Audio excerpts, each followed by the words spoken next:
प्यारे दोस्तों, बहुत बहुत स्वागत अभिनंदन है मेरे यूट्यूब चैनल यूजीसी नेट साहित्य दर्पण में। तो जैसा कि आप जानते हैं कि हम एनटीए नेट की तैयारी हिंदी विषय से इस चैनल के माध्यम से कर रहे हैं। तो यदि आप चैनल पर नए हैं तो सब्सक्राइब कर लीजिए, साथ साथ बेल आइकन को प्रेस कर लीजिए ताकि मेरी हर आने वाली वीडियो का नोटिफिकेशन आपको सबसे पहले प्राप्त हो। और फ्रेंड्स, आज इकाई 3 से मैं इकाई 3 से कुछ महत्वपूर्ण प्रश्नोत्तरी लेकर आई हूँ, जो कि काव्यशास्त्र और भारतीय काव्यशास्त्र और पाश्चात्य काव्यशास्त्र से संबंधित हैं। और बताना चाहूँगी कि ये जो प्रश्न है बहुत ही इम्पॉर्टेंट है और एग्जाम में फ्रेंड्स कई बार इसी तरह के प्रश्न पूछे जाते हैं और ऐसे ही प्रश्न बनते हैं। तो प्लीज़ आप इन प्रश्नों को ज़रूर देखिए और साथ साथ आप अपना आंसर ज़रूर टिक कीजिए वीडियो को पॉज करके कि आप आज मैंने 15 प्रश्न ही लिए हैं, लेकिन वो 15 प्रश्न फ्रेंड्स आपके 25 प्रश्न के बराबर हैं। साथ में मैंने कुछ व्याख्याएं भी दी हैं। तो प्लीज़ आप अपना आंसर टिक कीजिए और फिर आप कमेंट में बताइए कि आपने कितने सही किए हैं। ओके, तो चलिए हम चलते हैं अपने प्रश्नोत्तरी की ओर। तो पहला प्रश्न है कि काव्य हेतुओं में व्युत्पत्ति का सही अर्थ है।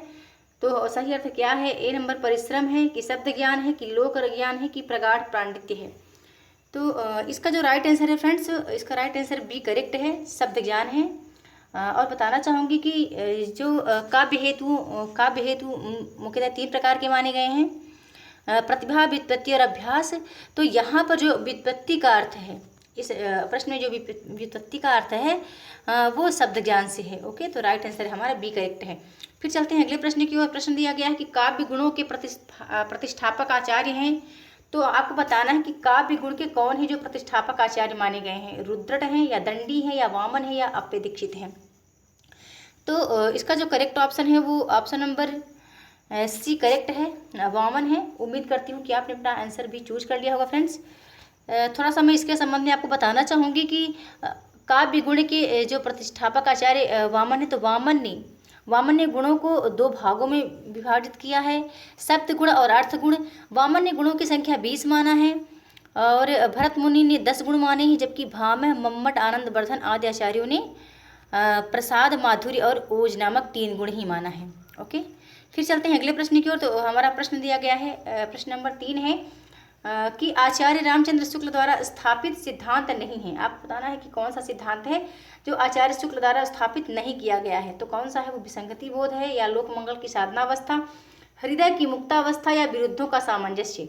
तो फ्रेंड्स, इसका जो करेक्ट ऑप्शन है, उम्मीद करती हूँ आपने चूज कर लिया होगा। इसका जो ए नंबर ऑप्शन वो करेक्ट है, यानी विसंगति बोध को स्थापित इन्होंने नहीं किया है आचार्य शुक्ल जी ने, जबकि तीनों ऑप्शन करेक्ट हैं, आचार्य शुक्ल जी ने स्थापित किए हैं। फिर हमारा अगला प्रश्न है, निम्न में से कौन मनोविश्लेषणवाद से जुड़े विचारक नहीं हैं। आपको ये बहुत ही इंपॉर्टेंट है। इंपॉर्टेंट आज के तो जितने प्रश्न हैं सभी हैं, आपको पता है हमारे नेट के एग्जाम में रिपीट होते हैं प्रश्न। सिर्फ फ्रेंड्स प्रश्नों का तरीका बदल दिया जाता है, तो प्लीज़ आप ज़्यादा भटकिए मत। और आपको भी यहाँ से स्टडी मटेरियल दिया जा रहा है वो सब ऑथेंटिक ही हैं। मैं आपको यहाँ कुछ गलत उपलब्ध नहीं करा रही हूँ। तो प्लीज़ आप इनको अच्छे से देखिए, अपनी नोटबुक में नोट करते जाइए और साथ ही साथ आप मेरा फ्री टेलीग्राम ग्रुप है, वहाँ ज्वाइन कर लीजिए मुझे, और वहाँ मैं आपको सारे PDF उपलब्ध करा दूँगी। वहाँ से भी आप अपनी अच्छी स्टडी कर सकते हैं। तो हम चलते हैं अगले प्रश्न को। प्रश्न दिया गया है कि निम्नलिखित में से कौन मनोविश्लेषणवाद से जुड़े विचारक नहीं है। तो एडगर, फ्रायड, जुंग या फिर सार्त्र। तो आपको इसका करेक्ट ऑप्शन बताना है। तो फ्रेंड्स, इसका जो करेक्ट ऑप्शन है वो ऑप्शन नंबर डी इसका सही है, यानी सार्त्र हैं जो कि मनोविश्लेषणवाद से जुड़े नहीं हैं, जबकि ये जो तीनों विचारक हैं वो मनोविश्लेषणवाद से जुड़े हैं। थोड़ा सा इसकी मैं व्याख्या बताना चाहूँगी कि एडलर, फ्रायड और जुंग मनोविश्लेषणवादी हैं, जबकि Sartre, Kierkegaard, Nietzsche, Martin Hedger और गैब्रियल मार्सेल जो है और अल्बर्ट कामू, ये आदि जो विद्वान हैं ये अस्तित्ववादी विद्वान हैं। और इस बार जो भी 1 जून में एग्जाम हुआ है, तो दिसंबर 2019 में उसने पूछा भी गया था नीत्शे के संबंध में कि नीत्शे किस विचारधारा से संबंधित हैं, और हमें कोर्ट में प्रश्न आंसर चूज करना था, है ना। तो चलिए अगले प्रश्न की चलते हैं। हमारा अगला प्रश्न दिया गया है, रस सूत्र की व्याख्या करते हुए अभिव्यक्तिवाद की स्थापना किस आचार्य ने की है। आपको इसका सही आंसर बताना है। तो फ्रेंड्स, इसका जो कौन है, भट्ट नायक है, शंकुक है, भट्ट लोलट है या अभिनवगुप्त हैं। तो प्लीज़ आप वीडियो को पॉज कर लीजिए, आप अपना आंसर चूज कर लीजिए, इसके बाद आप मेरे राइट आंसर को देखिए। तो इसका जो करेक्ट ऑप्शन है फ्रेंड्स, तो इसका डी नंबर ऑप्शन करेक्ट है। अभिनव गुप्त है जो कि रस सूत्र की व्याख्याकार करते हुए अभिव्यक्तिवाद की स्थापना किसने की है, तो अभिनव गुप्त ने की है। अब थोड़ा सा मैं आपको बताना चाहूँगी, नहीं नेक्स्ट क्वेश्चन देखते हैं, इसके बाद में कुछ बातें हैं जिसको मैं डिस्कस करना चाहती थी, कर लूँगी मैं। नेक्स्ट प्रश्न हम देखते हैं कि भारतीय काव्य शास्त्र में रसगत दोषों की संख्या कितनी मानी गई है। तो फ्रेंड्स इसका करेक्ट ऑप्शन आपने चूज करना है। तो ए नंबर है 5 मानी है, या बी नंबर 10, या फिर सी नंबर 25, या फिर डी नंबर 20। तो इसका जो करेक्ट ऑप्शन है फ्रेंड्स, उम्मीद करती हूँ आपने चूज कर लिया होगा, बी नंबर 10, मतलब भारतीय काव्य शास्त्र में रसगत दोषों की संख्या 10 मानी गई है। अब हम देखते हैं, हमारा अगला प्रश्न है, नाट्य शास्त्र से संबंध निम्नलिखित ग्रंथों का सही अनुक्रम बताना है हमें। तो जो नाट्य शास्त्र ग्रंथ हैं, तो उम्मीद करती हूँ कि आपने चूज कर लिया होगा आंसर। यहाँ मैंने 2 ही ऑप्शन फ्रेंड्स लिए हैं, तो आपको सही बताना है कि कौन सा सही है, किसका संबंध मतलब काल अनुसार किसका सही है। तो पहले आता है भाव प्रकाशन 10 रूपक नाट्य दर्पण अभिनव भारती, या फिर अभिनव भारती 10 रूपक नाट्य दर्पण भाव प्रकाशन। आप इसका सही आंसर बताना है। तो इसका जो करेक्ट ऑप्शन है फ्रेंड्स मैं बता देती हूँ, इसका करेक्ट ऑप्शन बी है। पहले अभिनव भारती है जो कि अभिनव गुप्त का है, 10वीं सदी का ग्रंथ है। फिर 10 रूपक है जो कि 11वीं सदी का धनंजय का ग्रंथ है। फिर नाट्य दर्पण है 12वीं सदी का रामचंद्र गुणचंद्र का है। और भाव प्रकाशन है 13वीं सदी का जो कि शारदा तनय का है। तो इसका बी नंबर ऑप्शन करेक्ट है।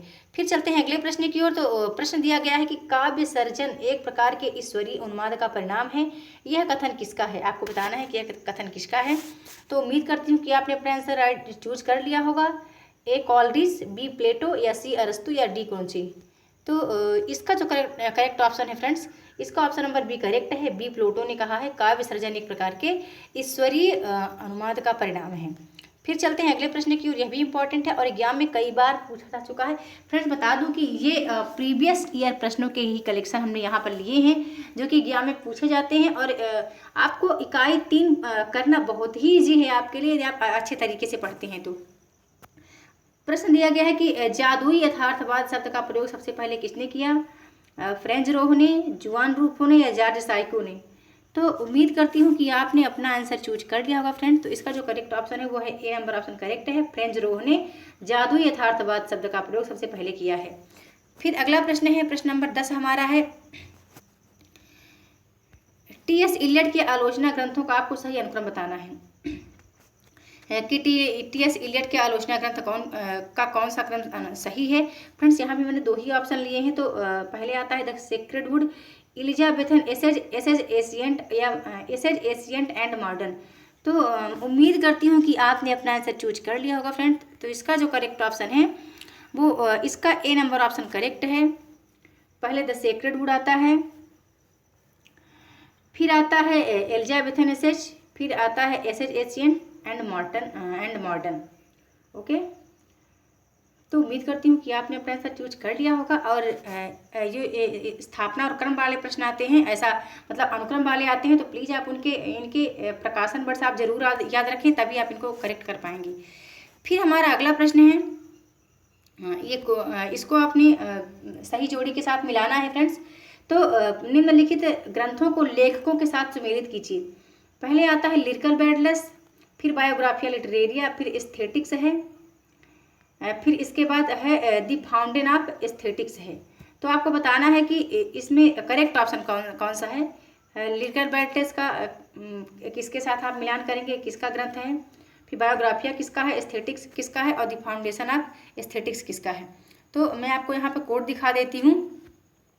तो उम्मीद करती हूँ कि आपने अपना आंसर राइट कर लिया होगा फ्रेंड्स। इसका जो करेक्ट ऑप्शन है वो बी नंबर सही है, यानी लिरिकल बैडलेस है वर्ड्सवर्थ का। और बताना चाहूँगी इसका प्रकाशन वर्ष 1798 है।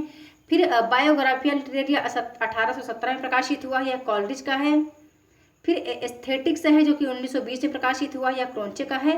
और द फाउंडेशन ऑफ एस्थेटिक्स है जो कि 1922 में प्रकाशित हुआ, यह रिचर्ड का ग्रंथ है। तो इसका जो बी नंबर ऑप्शन है फ्रेंड्स वो करेक्ट है। फिर चलते हैं अगले प्रश्न की ओर। तो प्रश्न दिया गया है कि नाटक को पंचमेध किसने कहा है। तो उम्मीद करती हूँ कि आप इसका आंसर आपने करेक्ट कर लिया होगा। ए धनंजय हैं या बी भट्टनायक हैं या सी भरत मुनि हैं या डी भानुदत्त हैं। तो फ्रेंड्स तो इसका करेक्ट ऑप्शन है वो सी नंबर इसका करेक्ट ऑप्शन है। भरत मुनि ने नाटक को पंचम वेद कहा है अपने नाट्यशास्त्र ग्रंथ में। फिर अगला प्रश्न आता है, प्रश्न नंबर 13 है। 13 में दिया गया हुआ कि काव्यालंकार संग्रह के रचनाकार कौन है। आपको बताना है कि उद्भट है कि भामा है कि दंडी है वामन है। तो इसका जो राइट आंसर है फ्रेंड्स, इसका जो करेक्ट ऑप्शन है वो ए नंबर सही है। यानी उद्भट ने काव्यालंकार, कभी कहीं सार संग्रह आता है, कहीं कहीं काव्यालंकार संग्रह भी आता है, तो आप देख लीजिएगा। इसका जो ए नंबर ऑप्शन है वो करेक्ट है। फिर चलते हैं अगले प्रश्न की ओर। तो हमारा अगला प्रश्न दिया गया है, आचार्य कुंतक काव्य शास्त्र में किस संप्रदाय के प्रवर्तक माने जाते हैं। ये बहुत ही इंपॉर्टेंट प्रश्न है। तो उम्मीद करती हूँ कि आपने भी अपना आंसर चूज कर लिया होगा फ्रेंड्स। तो इसका मैं राइट आंसर बताना चाहूँगी। तो इसका जो करेक्ट ऑप्शन है वो बी नंबर सही है। वक्रोक्ति को आचार्य कुंतक काव्य शास्त्र वक्रोक्ति संप्रदाय के आचार्य कुंतक हैं जो कि प्रवर्तक माने जाते हैं।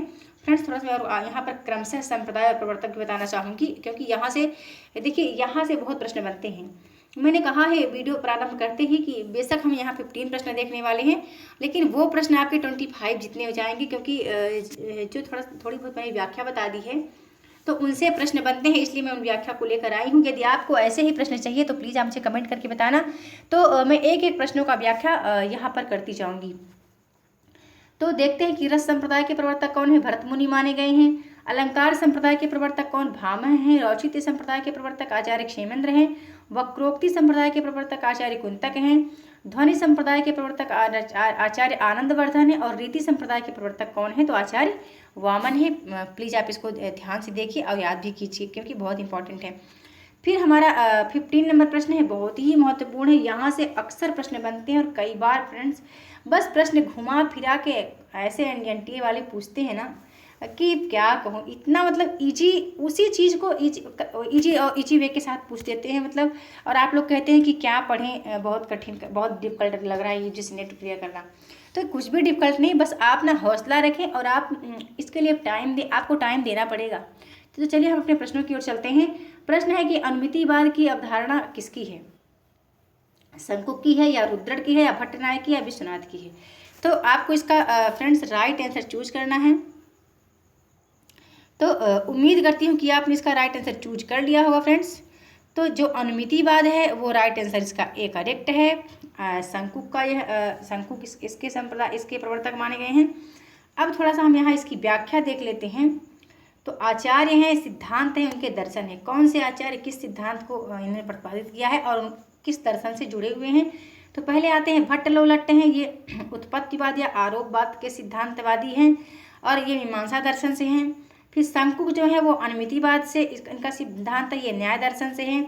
भट्टनायक जो है भुक्ति या भोगवाद से हैं, ये सांख्य दर्शन से हैं। और अभिनव गुप्त आते हैं फ्रेंड्स, तो अभिनव गुप्त जो है अभिव्यक्तिवाद से हैं और ये शैव दर्शन से। बहुत इंपॉर्टेंट है, बहुत ही इंपॉर्टेंट है। यहाँ से कई बार एग्जाम में प्रश्न पूछा गया है, तो प्लीज़ आप इन बातों को ज़रूर ध्यान रखें। तो आज की वीडियो में बस इतना ही। जल्द मिलती हूँ मैं अपने नेक्स्ट वीडियो में न्यू टॉपिक के साथ। तो कमेंट करके आप ज़रूर बताइए कि 15 प्रश्नों में आपने कितने सही किए हैं। यदि 15 में आप 12 भी सही करते हैं तो आपकी तैयारी बेस्ट है। ओके, तो वीडियो देखने के लिए बहुत बहुत धन्यवाद।